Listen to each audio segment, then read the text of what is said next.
కాసుల పురుషోత్తమ కవి ఆంధ్రనాయక శతకం తత్వజ్ఞత, శాస్త్రజ్ఞత, కావ్యజ్ఞత, రసజ్ఞత ఇవి మిళితం చేసిన గొప్ప రచన ఏదుంది అంటే ఆంధ్రనాయక శతకం 17వ శతాబ్దంలో వచ్చింది. అభినవ పోతనగా కీర్తి గుర్తింపు పొందిన రచయితలలో ఒకరు కాసుల పురుషోత్తమ కవి. కావ్యజ్ఞత, తత్వజ్ఞత, రసజ్ఞత ఇలాంటివి అంటున్నాను నేను.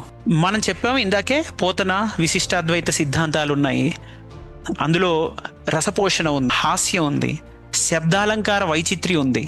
ఇవన్నీ మనం పోతనలో చెప్పినవే మన కాసుల పురుషోత్తమ కవిలో కూడా కనిపిస్తుంది. చారిత్రక నేపథ్యాన్ని మనం గమనిస్తే 17వ శతాబ్దం నాటికి శ్రీకాకుళ ఆంధ్ర దేవాలయం అనే ప్రతిష్టాత్మకమైన ఆలయం శిథిలావస్థకు చేరుకుంది.